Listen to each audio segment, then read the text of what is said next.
Hello. It has become really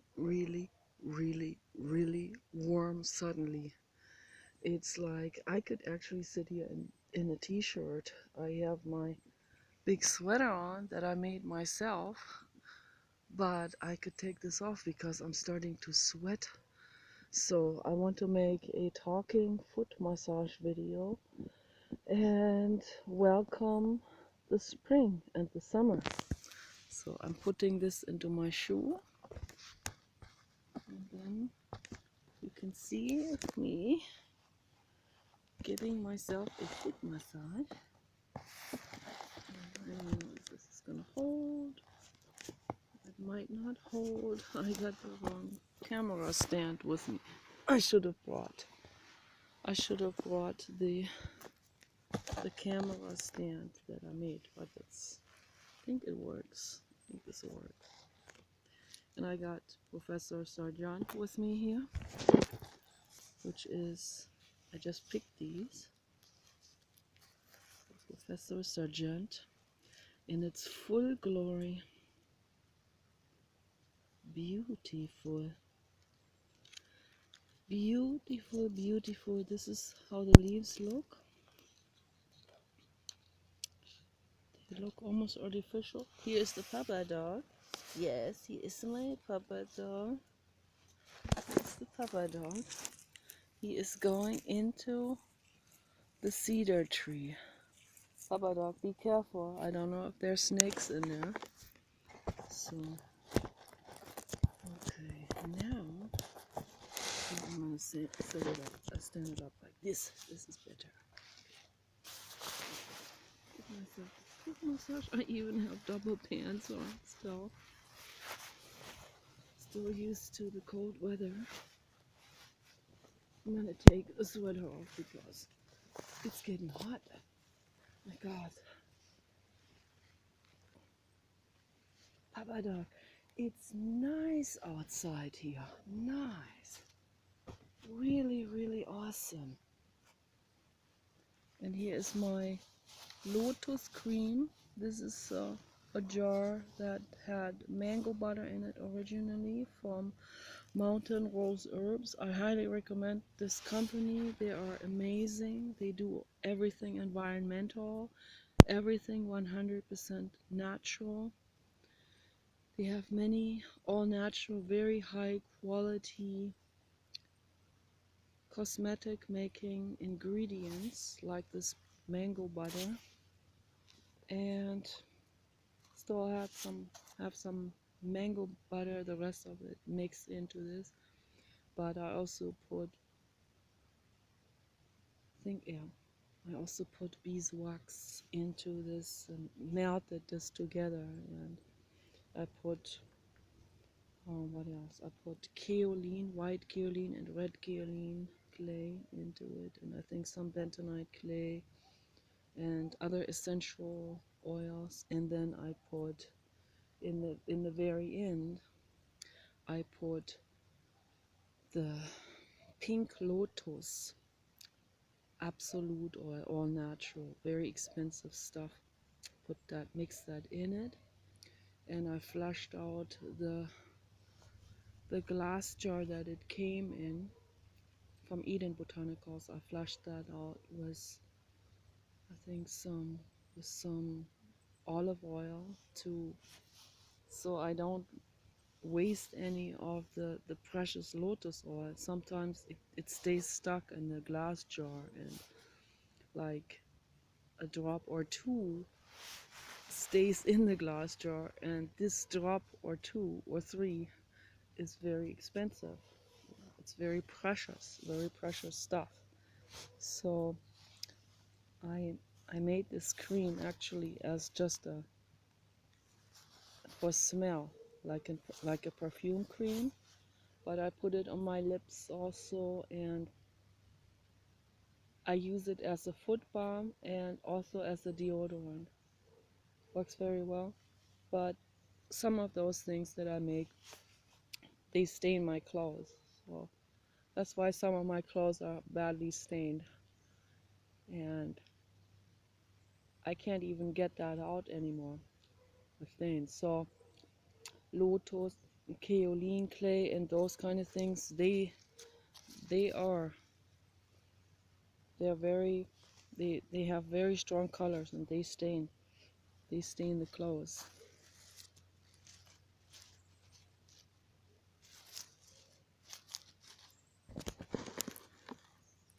I don't know if that shows. Okay.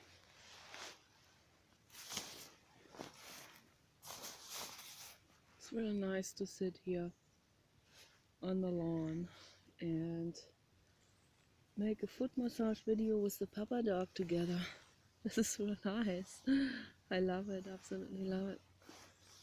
See how this stains my skin yellow?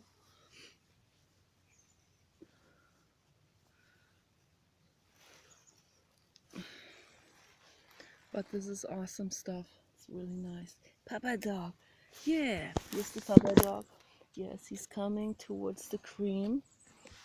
Yes, smelling the cream. Yes, a nice cream is this. Yes, I got a nice cream here. Yes. And Papa Dog, he says hi to Sandy and everyone.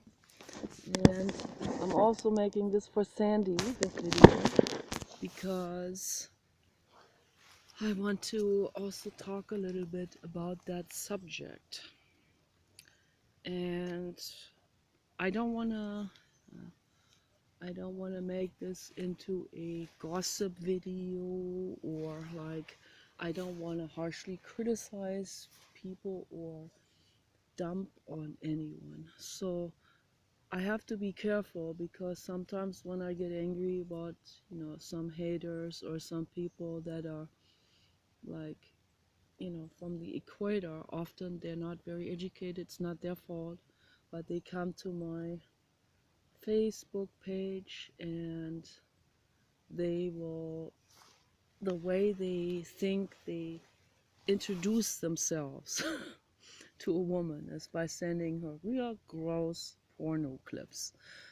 I mean, not nice. I'm not like one guy, after I left a comment for Mark Zuckerberg, one guy got mad. He said, "You want to forbid these people sex?" It's like he's completely taken this out of proportion and out of context. I never said I want to take away sex from someone. Another guy from the Middle East said that. The one that deny them sex. No, I don't want to deny anyone sex. They,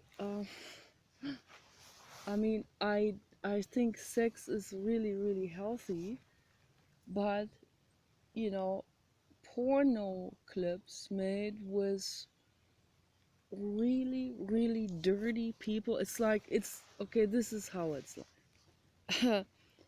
Madonna, the singer Madonna. I don't know, the the older people, in their 50s and 60s, they'll remember Madonna, and she's still in the public eye today.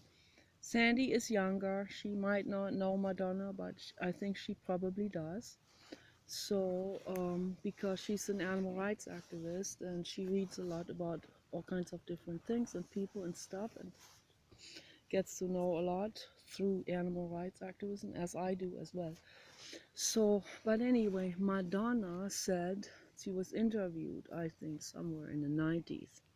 And someone, I don't know who interviewed her, but he asked her rude questions, and he already insinuated that she's kind of like slutty and into a lot of whoring around or something. I mean, she kind of played around with that image, and there's nothing wrong with it. So there's no reason for anyone to come at her with this. But anyway, this interviewer, he said, so at what point is becomes sex dirty to you? So kind of like implying like she's like, this is the ultimate loose type of person.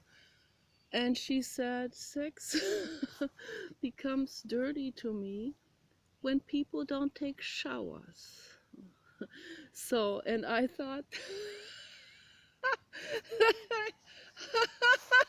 I thought that was like the best answer I have ever heard anyone say. I mean, that really hit the spot, you know, to say that back. And of course, the interviewer didn't know what to say after that. So, because that kind of summed it all up. And that sums it all up for me as well. If someone is trying to kind of get to know me more intimately on Facebook or wants to flirt with me and sends me disgusting, dirty, filthy, sick type of sickly people's porno clips, and where you can actually see that they're greasy because they didn't take showers for 3 weeks. I mean, that kind of stuff, you know. How can they expect? How can they expect a woman to find that super flirty and attractive? I'm sorry. Maybe this is, maybe this has to do with education. Maybe this has to do with lack of education. Maybe this has to do with, this is, I don't know. Judy Krishnamurti said that it has to do because he's from India, South India, and he knows these people there, and he knows that the majority of those people are followers and they don't question anything, and they also sabotage their own lives, and the only thing that they have on their mind is sexual pleasure, and they don't even package that up in any good smelling way, you know. So the majority of them, I'm not saying everyone, I never say everyone, I never generalize, okay, ever, because we can't generalize. There are always exceptions, of course, but you know, in order to address an issue in the world, I think it is extremely important that we actually address the issue and not I try to find the right wording and not avoid, you know, having to possibly come across as rude or maybe even step on someone's feelings and make them feel like they have been generalized, or you know, statistics, you know, raw statistics. When you do a live survey and you have a statistics of a number of 100,000 individuals, okay, so a repeatable test that with the same test outcome, that is what science is all about. Statistics is about science, it's about numbers. Statistics is not, doesn't have discrimination or prejudice in mind. Statistics is about observation. And the first thing, if we want to, as a whole society on this planet, if we want to fix things, and if people, for example, that are in poverty in India, that that that don't even wash themselves, you know, that don't even, you know, even if they have a water source, you know, and there are ways to figure out to wash themselves or to stay clean, even for those people that don't have much of water. You know, there are always, there's always a way to be hygienic, okay? Even the Aborigines people in the outback of Australia know how to be hygienic. They don't smell, okay? And the reason why is, and sometimes they don't have water for a month or something. I mean, it's absolutely insane. They have to drink the nectar of cacti And how do they stay clean? You know what they do? They bury themselves into earth soil and stay like this for a couple of hours. When they come out of that, they smell good. I mean, there are ways to stay hygienic, but yeah, maybe education plays a big role in this. But one can manage, if there is a will, there is a way. But again, I'm not judging. I'm just laying all of this on the table, basically. This is the situation. There are people that are living in self-sabotage, and I see this on the internet with horror and with shock, and in particular on Facebook. And I've gathered enough information now over the years. It's also been a learning experience for me. I wanted to know. I wanted to know more, a little bit more about these people.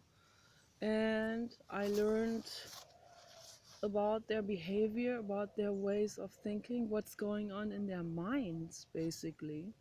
And I see that there's extreme pathology happening. It's not just this person is poor and it's an injustice or something. No, we gotta look a little closer here, okay? And that's also what Tony Robbins has been talking about. It's not just there is this wealth in distribution happening. That's happening too, of course, all of this. But it is actually the people themselves with their greed and their they call it the poor man's greed, when they start sabotaging themselves, and when their minds are on ego convolution instead of taking care of themselves, taking care of their family, taking care of their animals, being good stewards for the animals, the environment, their children, you know. Certainly, I know that I'm sure there are people like this. I'm sure there are people that are putting these things first. But it really seems to me like the majority of people in the whole world, actually, not just in India, but in the whole world, the majority of people are they are on this, what I talked about before. They are on a train backwards, through the ego convolutions, through that what they put first, the ego thinking feverishly about wanting this woman or wanting fame or this, and then in the course of this, they forget about the important things. Then they start sabotaging themselves because they forget about the important things, like the important things such as the hygiene of their skin, the well-being of their animals and children, their environment, okay?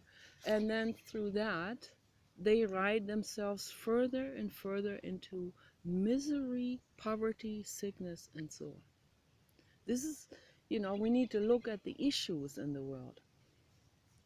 Taking care of your health, like what I'm doing here, I am giving myself foot massages. This is so vital for our health. So many people that suffer from mental illness and from feeling depressed and miserable, and all of these things that really come from ego convolutions.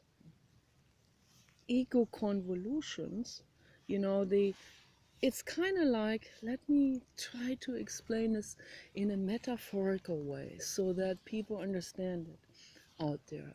what this principle is all about, of this ego convoluting train that takes people backwards instead of forward. Um,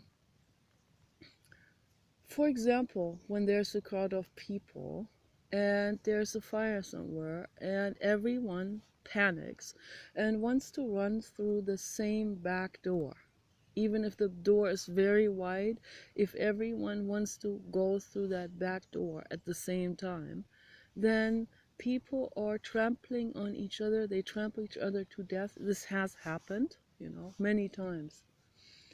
And oftentimes they pack up the doorway just by the volume of the masses of people, and then nobody gets through that door. Okay, so another example, like someone someone is behind a glass door.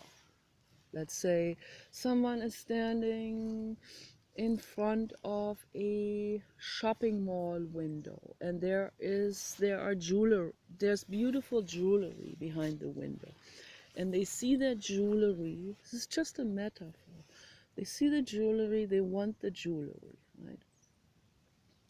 And instead of going back around that block and coming in through the main mall entrance, they stay in front of the jewelry because the jewel is right like a foot away from you, but there's only a window between the person and the jewelry. So the person who the poor man's greed is, he wants to break the glass to get to the jewelry because the jewelry is just a foot away as it appears because of the glass, right? But in actuality, the jewelry is kind of like a block away because he has to go around this way in order to come back in and then see the jewelry and be able to touch it and all of this. So, but the poor man will break that glass and even cut his own veins with the glass just to get to the jewelry. This is what I'm trying to highlight in this metaphor, to explain to people what poor man's greed is. It's like the mind locks itself into something, whether it is jewelry that's right there behind this shopping mall window, or whether there is this woman on Facebook, and I want this woman or whatever, and they lock their mind into this wanting this woman, but they don't see that it would take, and they would have to go all the way around the block to come in through the main door of the shopping mall, in a metaphorical way. So in order to, what would be equivalent for the woman they want, the equivalent of going all the way around the shopping center and coming into the main door. I tell you what one way for that would be is wash yourself. You got to do a little work on yourself, as the person wanting the jewelry would have to go all the way around and come in through the main door. So you'd have to first go away from that jewelry that's right in front of you. A dog, for example, cannot do that because a dog doesn't think that far into the future. Maybe some dogs are able to do this. I think German Shepherds are able to do this. They're very intelligent. So, but most dogs, when they see like a cookie that is, for example, that be behind the window of the shopping mall, there's a cookie right there and I want that cookie. Maybe they can even smell the cookie. They have such good sense of smell. But there's the glass wall between that cookie. So they would have to go all the way around the block and come back through the main door and then come and go into that pet store and get the cookie. They can't think to that extent. They don't have the prefrontal cortex activity that is going on. But humans can theoretically think in this way of utilizing the prefrontal cortex. You see the you see this here. This is, first of all, in the profile. You see it's straight, and it even bulges out a little bit. So that's a prefrontal cortex area, and that area in there, all of this is extremely important for our survival and for our management, for also a bit of concentration, which is hard for me to do sometimes. I fall into sensual whatever, and this and this and this and different side thoughts and all of it. So, but this kind of brings me back to the main subject, and also, reminds me of what is my main goal, how do I get from A to B. I know I have to go all the way around the block in order to come into the main door of the shopping. Use that metaphor. And so the dogs, they can't think that far around. You see, when you see their heads, their heads are more like a crocodile. The brain is not as large, and so they're not equipped with this thinking in terms of time. Also, thinking in terms of time, as Jiddu Krishnamurti always said, has brought humans a lot of problems too. This comes with a yang effect. This comes with both yin and yang, as everything comes with yin and yang. A dog is not gonna be so stuck in time as we are stuck in time in terms of past. When something in the present reminds them of something in the past, they wouldn't really know why they are triggered, but they may be triggered, and they may be afraid because something in the present reminds them of something bad in the past. But they are not dwelling in the past, and they are not thinking into the future. They live in the now, which is very good, but it makes them quite helpless when it comes to taking care of business. So the dogs are in a human dominated planet, as this is human invaded planet, where humans have built far into natural habitats of the animals, where the animals didn't need to do business as we do.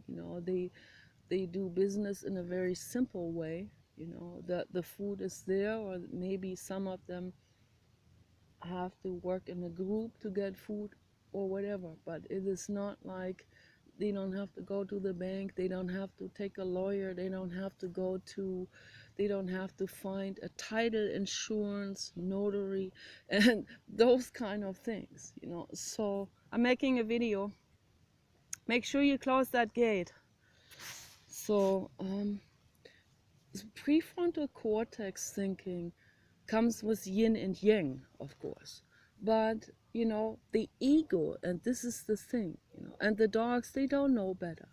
They are, they are all about love. Dogs are pure love, okay? And that's why we, with our prefrontal cortex, need to use our prefrontal cortex in a very wise way to provide for these beings that do not have this prefrontal cortical activity going on. I hope that makes a lot of sense.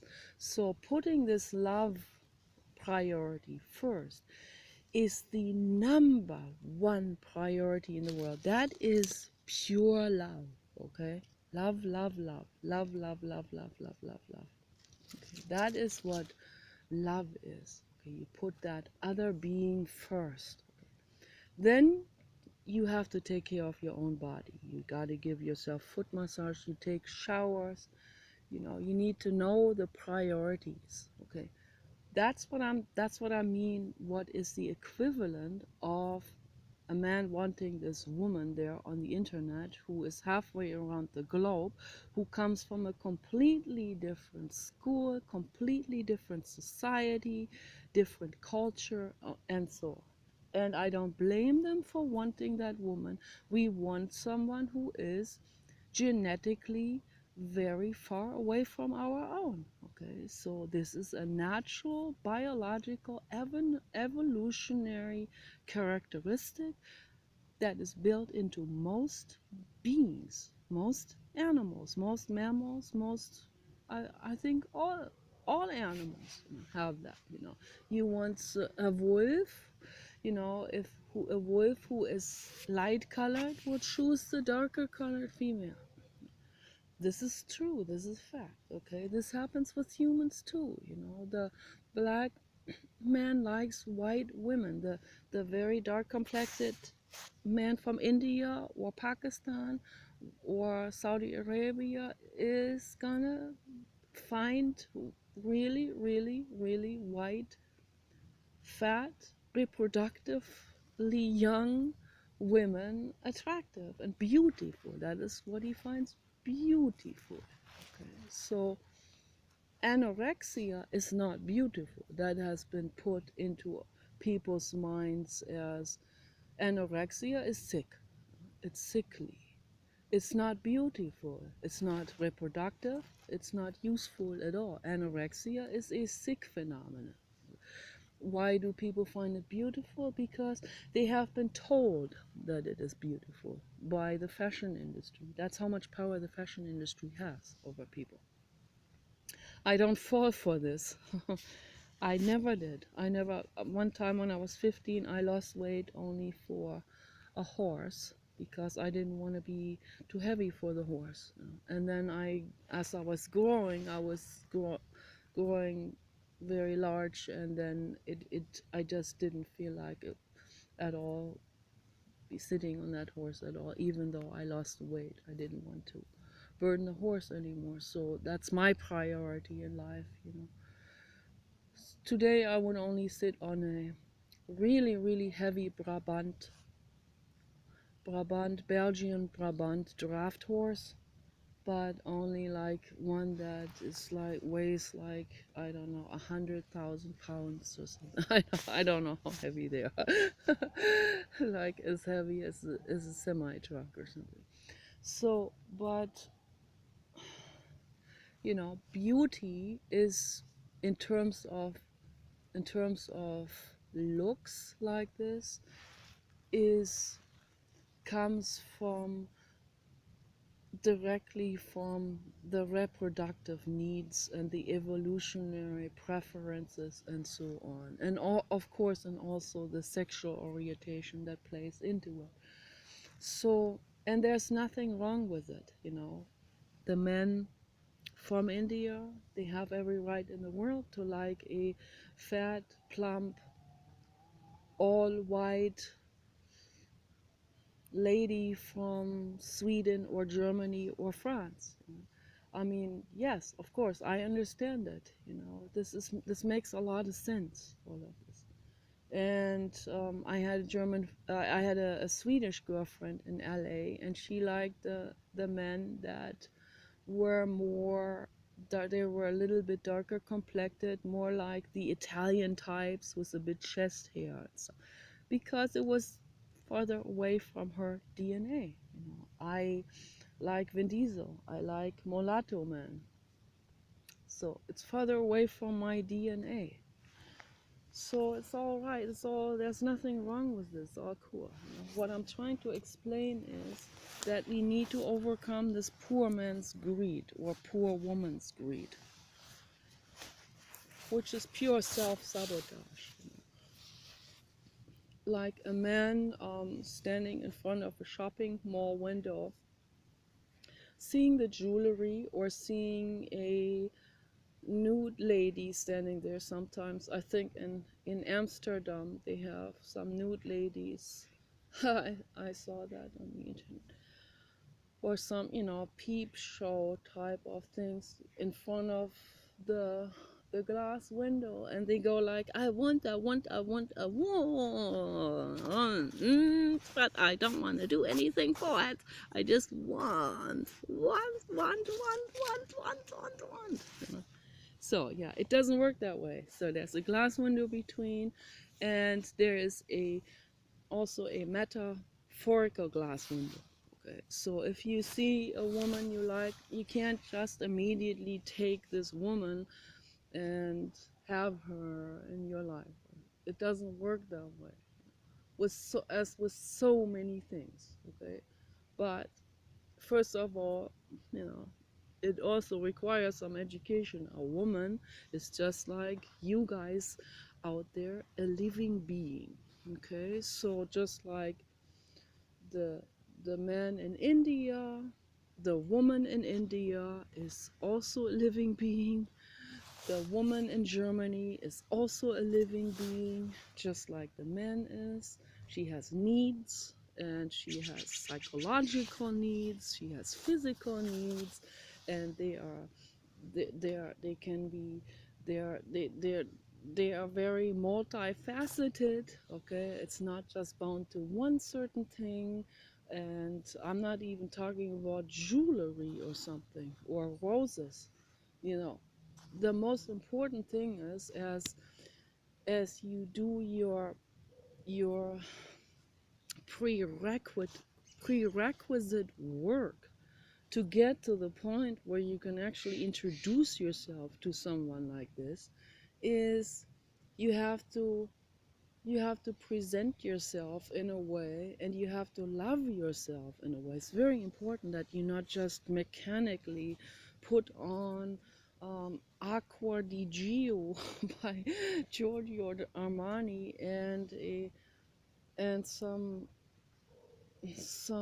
suit from Armani or whatever, and or Tom Ford, and you just have that on one time and you go there and you present yourself, and it's not, that doesn't even represent your current level of self-love and lifestyle, because you know you might want to, there are men that will spend all of their money on this just to get a woman, then he takes her home, and oops, his home is nothing at all like that suit from Tom Ford or Armani or Versace, okay, and or the perfumes. His home is cluttered, is a mess. It is a bachelor apartment. It is he doesn't have his crap together. The dishes are not washed. I mean, that's what I'm trying to say is you can't get from A to Z. Like Z is behind this shopping mall window. You have to go from A to B first, and then from B to C, and you go all the way through the scale until you get to that point. That is the end goal. That is what you wanting to do, right? But on the way of going to that, what you're doing is you're feeding and nurturing and healing yourself. Okay, you are getting not only to this end goal of getting the jewelry or the dog cookie or the woman. Okay, I hope this makes sense. You know, to get from A to Z, to get to your goal with whatever it is in life that you want. This applies to all people, women too, of course, all of us. Is that we have to be willing to climb up the ladder one step at the time. And I don't mean this as in leveling up. I don't like this word at all. I don't like this terminology, leveling up. You're already precious, okay? There's no need to level up. What I'm trying to say is you have to take the necessary steps to heal yourself. I call it healing. It's a healing process. It's not just like, how do I want to be whatever, famous or something. I mean, you have to take the necessary steps of healing, as I call it, to get to heal to that goal. We are healing towards a goal. Yeah, I know this from my own personal experience in life, that everything, you know, if I want something that is out of my reach, like if it requires to have more money, like a big dome house, for example. So I can't just expect to go from A to Z. I have to heal myself towards that. I hope that makes sense. And what that is the energetic healing process. We are not just the body, we're also our astral body. We have many layers of energetic spheres around us, and that are vital, that cannot be disrupted, that need to be respected by others. That is what I call our personal sphere of boundaries that we need to respect towards ourselves. Teal Swan made another video, also docking on to what I talked about in my in the one video before the last. When well, at the other house, the first video I made there under the rhododendron tree, when I was talking about how people are sabotaging themselves, going backwards, instead of forward, and they don't respect their own biological needs because of their inner fascism that is sabotaging their own lives, and that fascism comes in form of religion also. Religion is a huge driving force that the egos dock onto in masses, and they think because many other egos docked onto it, it must have validity, and then the ego thinks, yes, yes, yes, it has validity because the other people docked onto it as well. All of this is sabotage. This is self-sabotage. And Teal Swan talked about this also, how this creates an inner bulldozing. People are bulldozing against themselves.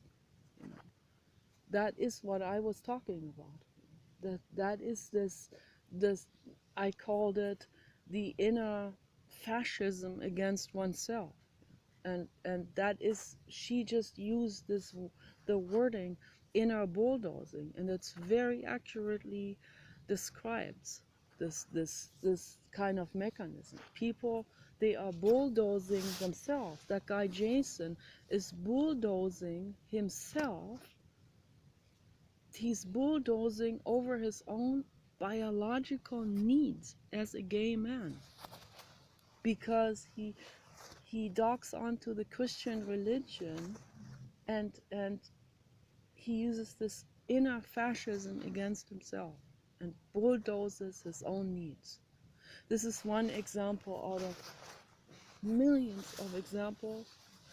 But coming back to the folks from the equator that are trying to get a white lady on Facebook, it's such a common thing. It's such a common theme that is happening on Facebook. That's like the number one thing that I see there on Facebook, is the man from India or Africa or the Middle East, or also equatorial South America or equatorial Indonesia. So those people, they see this woman, and it's like standing in front of this shopping mall window. They see the woman right there on their screens, but she's halfway around the globe, and she's married, and I mean, it happens so many times. I talked to other women about this, so they all talked about this. And there's nothing wrong with them wanting this very different DNA, you know. But and that's normal. You know, that's causes gene diversity is a normal tendency to do. But don't procreate because use your neocortex, your prefrontal cortex, and say we have too many humans already. So let's use let's stir against this procreation need. You can use birth control, okay, but this wanting this woman in your life, you know, in their lives. I want this woman now, you know, this kind of direct need, you know. So they have to first understand that it takes a lot of work, a lot of healing work to get to that goal. A lot of healing goal, a lot of healing work to get to this healing goal. So, how do I explain this best? You know, because I'm trying to explain this because I want to help. You know, I don't want to be misunderstood as someone who just criticizes people and then doesn't offer any help. You know, I don't want anyone to think that I'm just